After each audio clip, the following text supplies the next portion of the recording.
Всем доброй ночи. Итак, дорогие друзья, я сегодня научу вас, как дать задание деньгам. А именно, что это означает? Дело в том, что мы знаем, что мир материален, и материальные блага, они занимают не последнее место в нашей жизни. Мы об этом уже говорили много раз и говорили о том, что нет богатых душой нищебродов, что люди, которые нищие, которые в жизни не могли подняться и не имели ни талантов, ни стремлений, они готовы хоть родину продать ради денег. То есть не может нищий человек, нищеброд, который не знает, как заработать, как подняться, это не временные трудности и что-либо, а именно человек без стремления.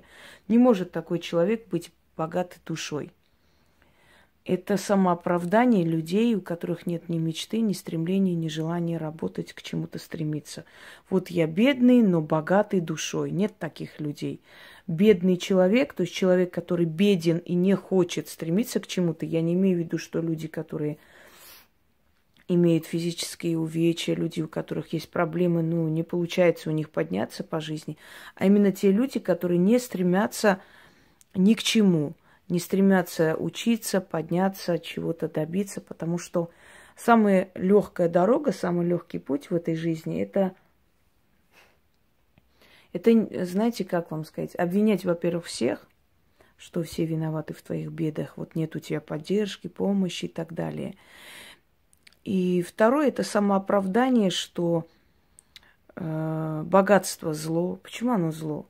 Богатый человек имеет возможность помочь другим людям, если хочет, да, у него есть эта возможность.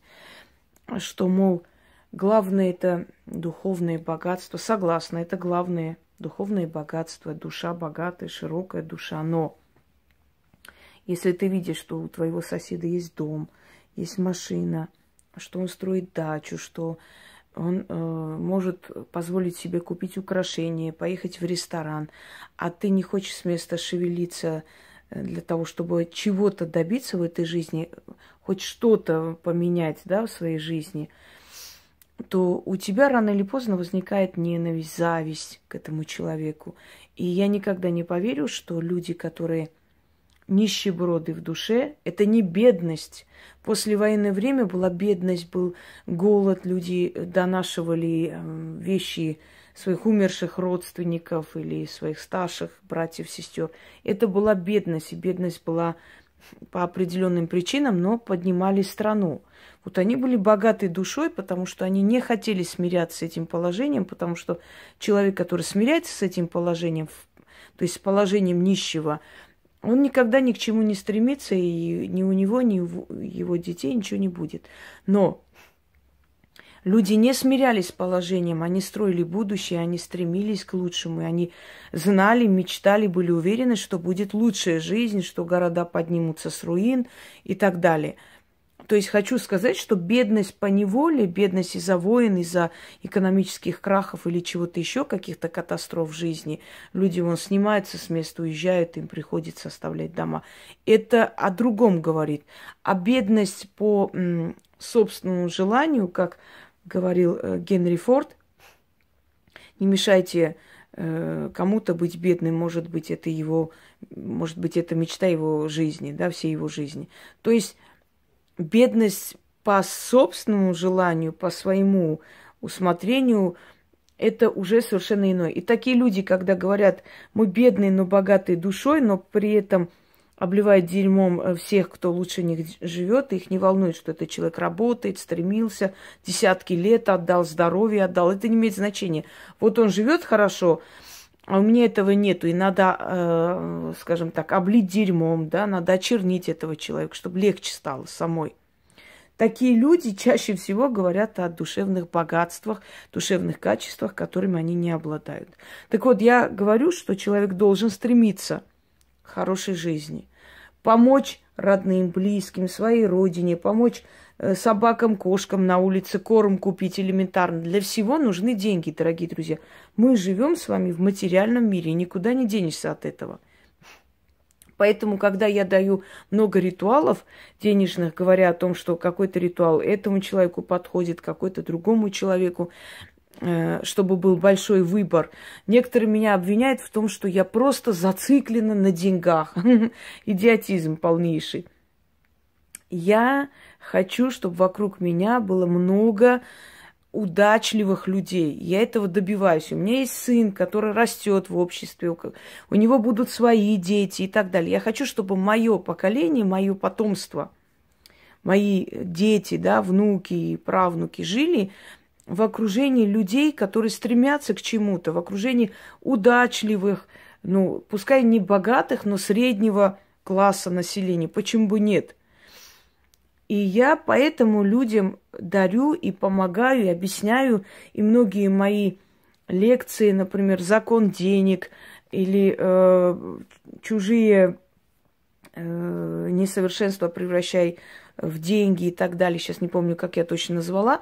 Я тем самым объясняю, многие люди после моих лекций, после вот бесед и после ритуалов, роликов, многие открыли свое дело. Многие начали заниматься различными вещами, многие начали делать какие-то кожаные, там, понимаете, все бренды, все фирмы, они все начинали с этого. Я вам рассказывала историю одной женщины, которая просто взяла, сделала красивую майку, там приклеила какие-то камушки, какую-то там мозаику собрала и просто выставила ВКонтакте. И тут же эту майку заказали.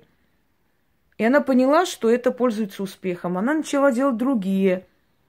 И в итоге сейчас ее марка называется брендовым, и у нее заказывают жены олигархов. Понимаете, даже когда ты создаешь имя, такую же майку, может быть, можно пойти где-нибудь в магазине купить за 200 рублей. Так она так и покупает. Она берет 200 рублей майку, она берет определенное количество маленьких там камушек, каких-то камней Сваровски и так далее. В общем и в целом, одна майка ей обходится там 1000 или 2, вот так вот уже.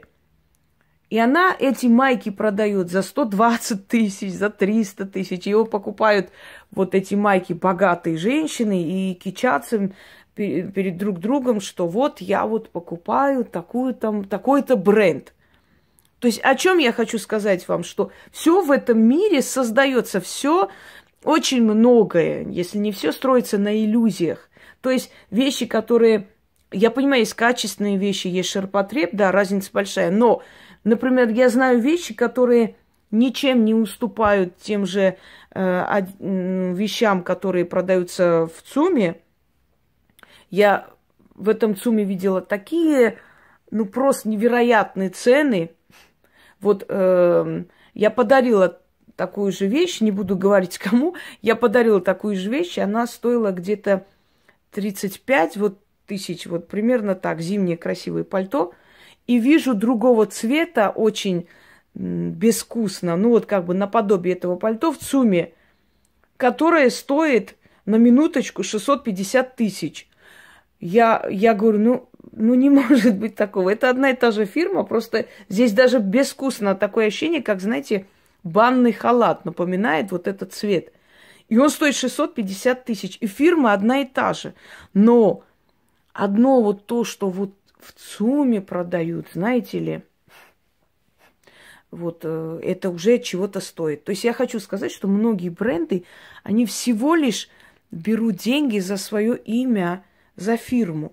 Но до того момента, как они дошли до этой фирмы, они очень много лет работали, эти люди. То есть они потратили огромное количество жизненных сил, здоровья, времени, добивались этого, а теперь имеют полное право назначать любую плату за свой труд. Так я к тому, что люди, которые сидят и говорят, ну, легко сказать, ну, вот вам дано, у вас есть вот эта вот сила, да, вот вы так вот поднялись. У меня не только эта сила есть, было время, я преподавала, и сейчас очень многие мои лекции исторические вам нравятся, да? То есть я хочу сказать, что у меня профессий-то много. Я не рассчитывала, не ориентировалась на это.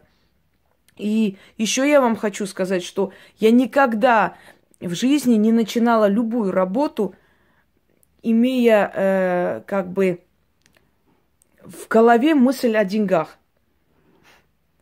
Что вот сейчас-то у меня будут деньги. Я как начну это делать, у меня будут деньги. Нет, я руководствуюсь таким термином. Делай хорошо свою работу. Деньги, подарки, известность, благодарность – это всего лишь результат твоего добросовестного труда. Вот и все. Если человек ориентируется на то, что вот я сейчас буду, вот многие же так делают, карты начну смотреть, научусь и буду зарабатывать силой, таким людям никогда ничего не дадут. То же самое касается любой профессии. Вот я сейчас пойду, университет закончу и буду преподавать и зарабатывать большие деньги. Ты ничего не сделаешь. Ориентируйтесь на то, чтобы вы хорошо сделали свою работу. И запомните, если ты делаешь хорошо свою работу, ты даешь дань вот этому эгрегору. Не зря же в древние времена каждая профессия имела своего покровителя, бога, или были нимфы, да, покровители, скажем так, музы. Каждое божество, каждая сфера жизни имела своего покровителя. Ты отдавала дань этому покровителю чем? Своей энергией, силой, временем, а взамен получала деньги, благодарность, дары, хорошее имя и так далее. Вот о чем я пытаюсь вам сказать, что нищий человек, он продаст родину. И недавно мы с вами все в ужасном шоке для себя это обнаружили, что есть такие люди, которые продают свою родину. Почему? Потому что они нищие духом. Был бы это богатый человек, он бы на такую сделку не пошел. Но поскольку он нищеброд, и он внезапно добрался до власти, он и это сделает. Нету нищих, богатых душой людей. Нету. Не существует. Любой нищий человек, который плохо одевается, плохо живет, не доедает, он всегда будет с завистью, ненавистью смотреть на тех, кто добился чего-либо. Запомните. Поэтому сами выбирайте, какую сторону вам хочется занимать. Я вам давала различные ритуалы. Есть ритуалы призыв денег, есть ритуалы на распродажу. Помните, все на распродажу я вам дала. Как сделать так, чтобы ваших денег хватило на все. Растянуть деньги. Вот просто человек мне говорит, вы не поверите, мы с зятем поехали, она даже написала под роликом, мы поехали там что-то купить, в итоге и себе купила, и ему купила, еще 70% мне сделали скидку, я кольцо себе золотое купила. И говорит, в итоге мы просто в конце обнаружили, что мы потратили всего-то 25% тех денег, которые из дома взяли, чтобы все потратить. А это сотни тысяч рублей, понимаете? Это не 10 рублей, это не тысячи, не 3. Это сотни тысяч, которые экономятся. То есть человеку на все хватает. Он попадает в такой момент, когда тут распродажа, там то. Вы просто делаете и не думайте о том, как это будет работать. Я вам говорила, сравнивала с механизмом машины. Когда ты садишься за руль, у тебя есть права, ты знаешь инструкцию управления машиной, ты не думаешь, вот в этот момент бензин туда поступил, в этот момент газ вот так сработал. Нет, ты просто управляешь и едешь. То же самое. Вы сделали ритуал, а как силы приведут, как они помогут, через кого, каким образом это случится, это уже не ваша забота. Вы просто доверьтесь и делайте. Кстати, деда Хабар очень хвалят. Я хочу как-нибудь снять прямой эфир. Опять же, с голосовыми давно не снимала. Сниму снова, чтобы вы снова услышали, поняли, кто новичок, какие ритуалы можно делать. Вот как мы добились успеха, или голосовые людей и так далее. Откройте, смотрите, те, кто только как бы узнал о нашем канале. Это вам поможет сориентироваться в вашем случае, что именно вам нужно делать и какой. Вот я сейчас, если я найду... Секунду.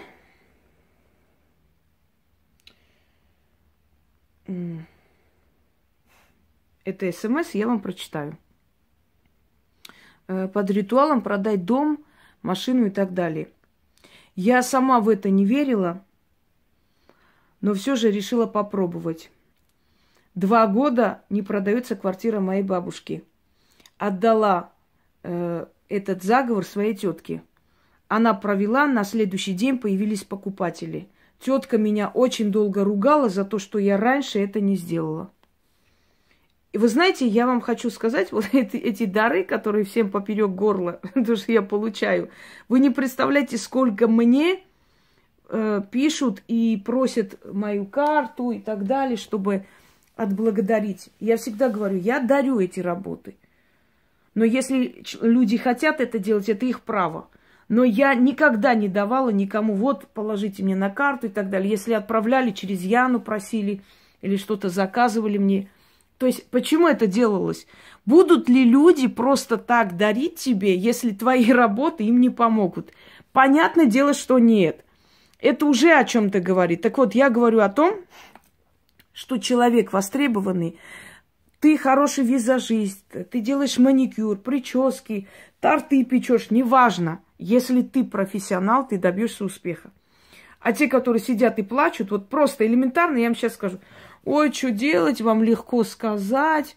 Вот элементарно перечисляю, очень много сейчас есть нужда в этих мастеров маникюра, потому что огромное количество как бы салонов и прочее. Даже если вы не туда пойдете, на себя будете работать, купить это все, научиться, несколько месяцев пойти на курс, элементарно делать ногти, элементарно делать прическу, элементарно макияж.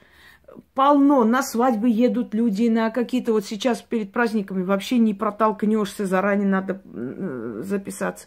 Элементарно сесть, посмотреть по Ютубу, миллион каналов, печь торты красивые, научиться идти там на курсы, начать просто печь на дому себе, ты сам себе начальник, когда хочешь, встаешь, печь торт, да, и вот на заказ. Элементарно вести праздники. Я вела праздники, я была тамадой. Вы знаете, записывались в очередь. Я уже в Москве была, когда мою маму просили, умоляли, что они купят мне билет на один день, гостиницу оплатят, лишь бы я прилетела. Потому что я вела замечательно. Потому что я творческий человек. Я смотрела, я изучала, брала сценарий, чтобы мой праздник был интересен. Я к тому, что кто хочет заработать, он найдет выход и заработает. А кто не хочет, будет дальше ныть, выть, Путин виноват, Хрущев, Сталин, и вообще не там живем, и не в той стране. Езжайте в Сомали, там очень хорошо зарабатывают. Я понимаю, что тысячи экономических проблем, но просто вот взять и посмотреть рынок труда, вот что пользуется особым спросом в наше время. Да даже если ты профессор, ничего страшного, в советское время профессора подметали дворы. А сейчас ты можешь просто взять, и, например, смотрите, свечи всем нужны, разных цветов. Йоколэмэне, можно свечи делать. Интересные, посмотреть технологии, взять, сделать.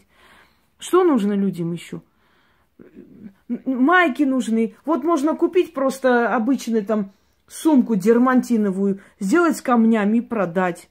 Так вот красиво там сделать какую-то картину оригинальную. И кому-то захочется вот именно такую сумку, которой ни у кого нет. Сейчас век мастеров. Если раньше были вообще вещи невероятные, их нужно было хрен знает откуда заказывать.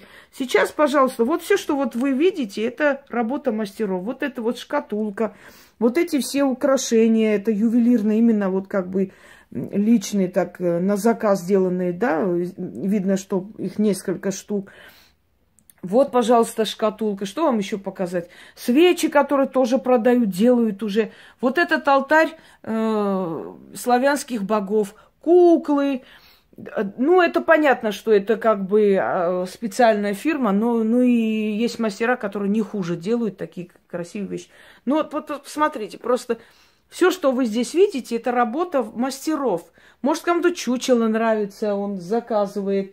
Может, кому-то еще чего-то, понимаете? То есть сесть, посмотреть, что именно сейчас пользуется спросом. Я когда открыла свой канал, я когда активизировала свой канал, некоторые эзотерические магазины магии, вместе со мной активизировались. Они начали привозить фортуны, они начали привозить свечи, они начали, разноцветные, раньше такого выбора не было, подсвечники, алтари, маленькие столики. То есть они тоже интересуются, смотрят, что там пользуется спросом, какие есть каналы магии, что будут люди делать, чего.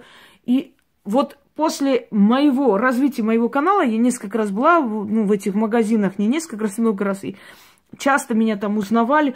Ой, Инга, здравствуйте. Да, меня знают, потому что мои зрители идут туда покупать все, что нужно им для работы.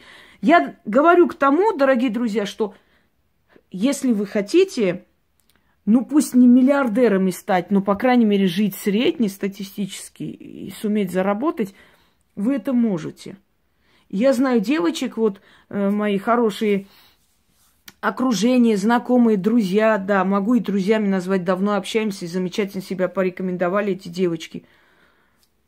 Человек работает, чертит там на чертежах, она уже добилась успеха, она старается. Второй человек, она и косметологом, и парикмахером себя испробовала. Замечательно, между прочим, очень большие, скажем так, очень большие успехи делает. Не останавливаются люди на достигнутом и на одном вот месте. Идут вперед. Все, эта маленькая лекция закончена. Некоторые не любят, когда я что-то говорю, ой, быстрее бы там ритуал. Вы знаете, вы не мои зрители. Вы идите, быстрее где-нибудь сделайте. И поверьте мне, быстрее ничего не бывает в жизни. Быстрее бывает только всякое дерьмо, это очень быстро. А если хотите что-то ценное, нужно время, нужно понять, нужно вникнуть, послушать человека умного. И тогда поймете, как добиться успеха в жизни. Теперь, дать задание деньгам. Вот вы хотите что-то купить, хотите мебель, хотите ремонт сделать, машину купить новую, не знаю. Вы примерно рассчитали, сколько денег вам нужно. Потому что без этого никак. Вы даете задание деньгам, они вам приведут новые деньги. И вот эта сумма, которая вам нужна, пишите, вот я пишу, например, 3 миллиона рублей.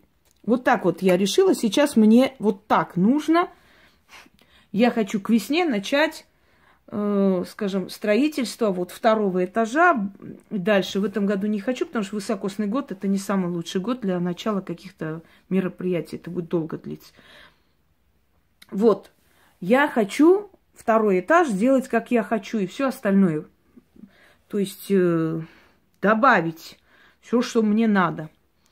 И как это сделать? Я примерно рассчитала, я хочу на 3 миллиона. Можно, конечно, поскромнее, но поскромнее не хочу. Раз я решила сделать тот дом, который я хочу, дом моей мечты полностью, значит, мне нужно лучше сделать, даже больше, чем я хочу. И для этого я хочу 3 миллиона рублей.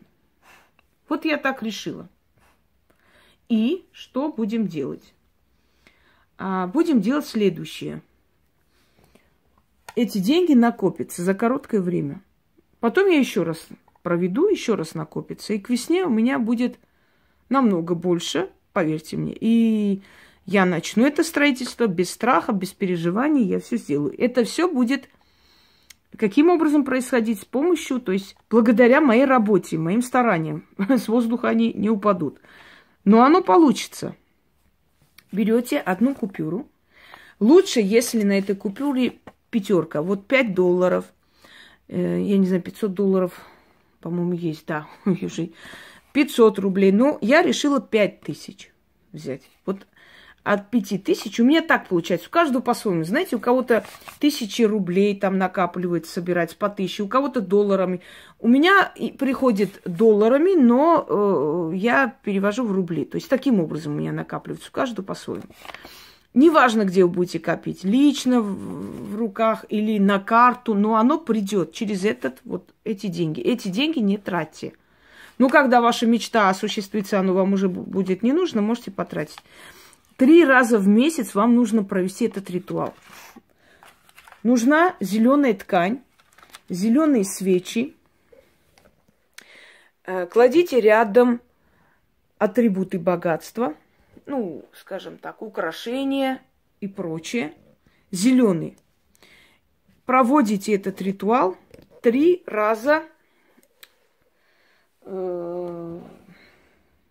Сейчас, извиняюсь.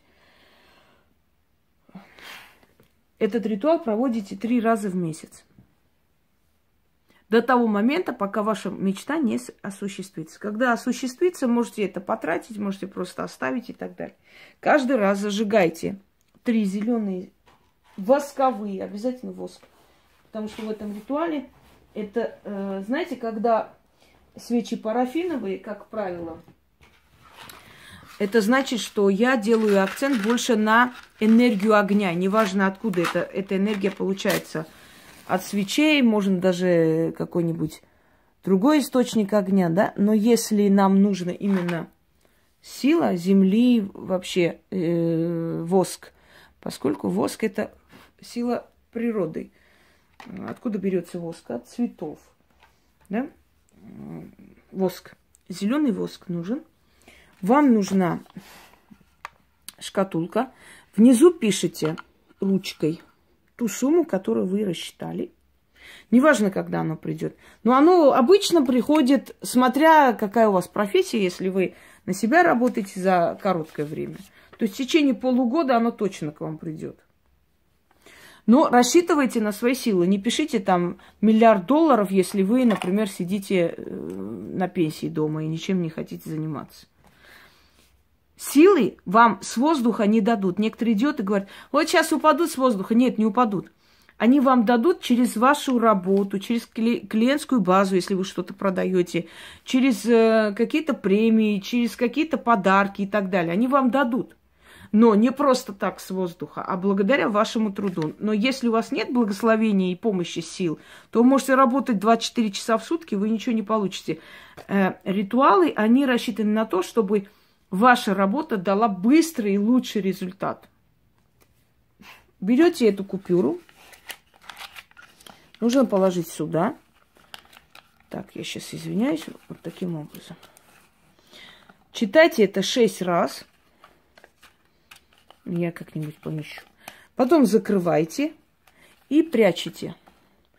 И в течение некоторого времени у вас будут приходить... Если кто-нибудь увидит, вам нужно будет повторить этот ритуал. Никто не должен видеть, кроме вас. То есть, если вы спрятали, да? В течение некоторого времени, 3 раза в месяц, не забывайте это повторить. Через некоторое время, за короткое время, эти деньги к вам придут. На карту ли придут, или так придут, неважно. Можете ли вы те деньги, которые приходят, в эту шкатулку класть? Нет. В другой шкатулке собирайте, а это оставляйте. Пространство должно быть. Эта деньга должна притягивать другие деньги. Поскольку у нас мало времени, я прочитаю 1 раз. Может, 2 раза, если хватит времени. И вы поняли, каким образом. Свечи потушите, просто выкиньте, ничего не надо делать. Когда ваша мечта сбудется, вы соберете эту сумму, вы сядете, посмотрите, что она собралась. На эту сумму сделайте кому-нибудь добро. Я не знаю, там собакам отправьте какой-нибудь приют, какой-нибудь бедной семье отдайте, кому-нибудь подарок сделайте, но не близким родным, а совершенно другим людям. Или оставьте какую-то сумму денег, там на скамейке на улице оставьте. Обязательно возьмет человек, у которого есть нужда. Бабушки вашей, может, есть рядом соседские, купите продукты ей, относите. Что-нибудь, какую-то часть этих денег, там 1000 рублей, 2, потратьте на доброе дело. Откупайтесь, чтобы вам еще раз давали. Как только мечта исполнилась, вы откупились, ритуал теряет силу. Вам приходится снова повторить. Делайте это. Дайте задание вашим деньгам, чтобы ваши деньги не просто там туда-сюда тратились, а целенаправленно духи направили ваши деньги на вашу мечту. И тогда вы заметите, что ваши деньги вам начинают служить. Они просто приходят и куда-то деваются. Начнем. Деньга, деньга, деньга. Я к тебе поток новых денег призываю. Говорю и заклинаю. За 7 золотых гор протекает река Златница. Гонит ко мне волной песок золотой. Стекайся, богатство, и к деньгам моим прилипни.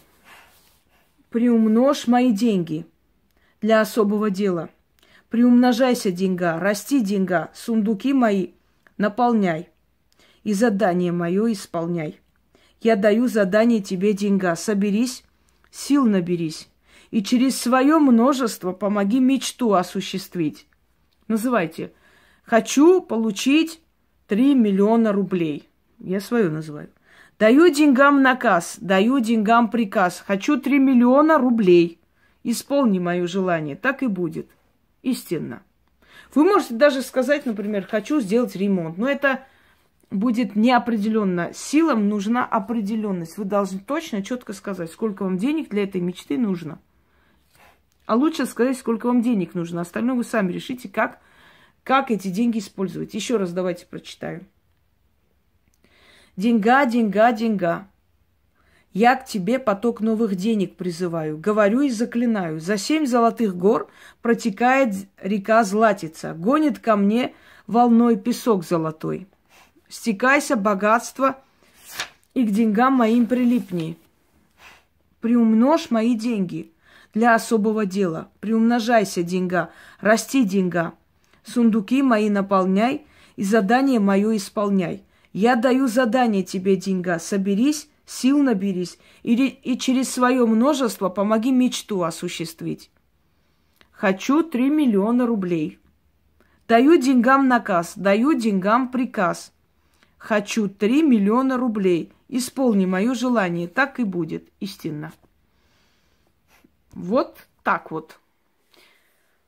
И потом в конце закрывайте. Вам читать нужно 6 раз, не забывайте. Неважно, если даже там не помещается особо, это не важно.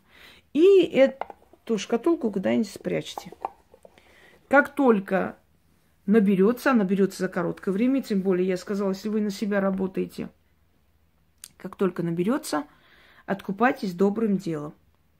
И снова проведите. Чтобы наверняка получалось, 3 раза в месяц нужно повторить, пока оно не получится. Итак, зеленый алтарь, потому что зеленый цвет денег он притягивает. Не зря говорят зелень, понимаете?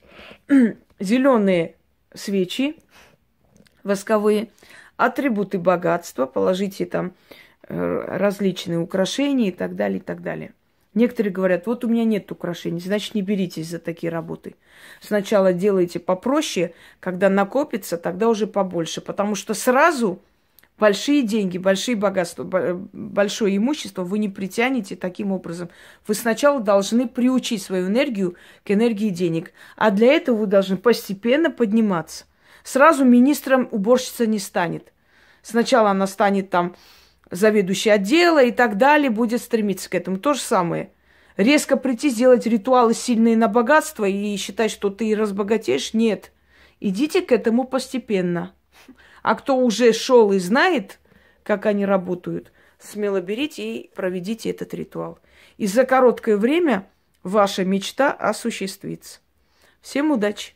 Да, и живите богато. Это нужно не только вам, но и окружающим. Вы обязаны быть богатой. Чем больше будет богатых людей вокруг нас, тем спокойнее будет наше будущее. Вы обязаны быть богатыми. Всем удачи!